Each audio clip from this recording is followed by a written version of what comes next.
Tulia stand game. Yo. Umechukua mic.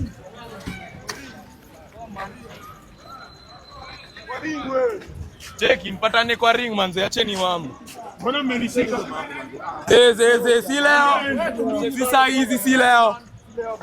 Si leo. Mbaya tumbili. Si leo. Si leo. Ndio hii buda. Tumbili. Tumbili. Tumbili. Tumbili na nachokozana. Tumbili. So hawajui hii era ilipita. Bado wanafanya vitu za kitambo yani. Bro. Hizi ni vitu nimekaa chini hivi nikaona hiyo video, yani unajua kabisa ni club chase. Unajua kuna script zingine zinaweza ekwa na influencers karibu kuingizia. Karibu kuamini bro at some point. Unaona lakini hii hapa.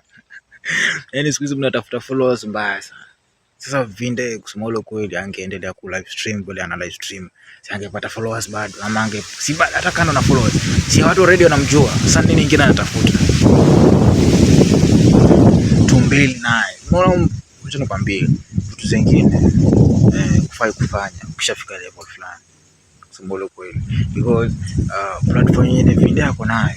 Na hizo IRS team zake ndio zinafaa kuwa zinachangamsha, lakini fighting bro on live stream, you are fighting for what huko population bana bana najaribu kukutetea Vinde lakini bana alafu pia mwenye unapigana naye ni mtu wa swara, yani ana swara kibao sana.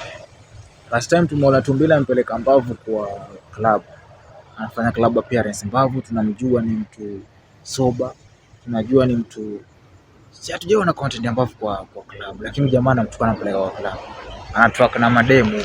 Haya Tumbili kwa kesi zile za mtanani huyo ama demu wa Kulik News, Tumbili yuko hapa. Tulimuona Tumbili akijaribu kuhoji Vera Sidika akifanya vitu za ufala huko. Vera Sidika akamwambia hapana. Hiyo video bro iko kwa mnet.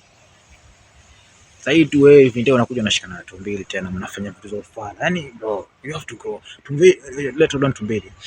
Vinde 100k nataka kuongelea views subscribers uko nao, lakini hiyo platform kubwa uko nayo ama hiyo milestone imefika sasa hivi. Unafaa collaborate na watu wengine wako juu zaidi kukusaidia kwenda juu.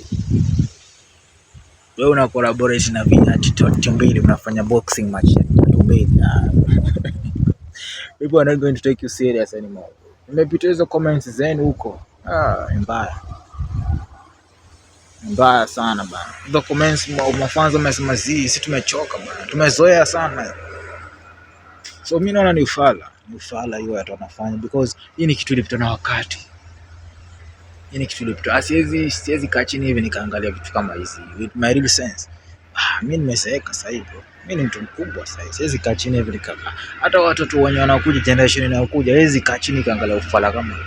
So you have to upgrade bro. You have to upgrade at some point. Huwezi shinda kufanya the same thing all the single time.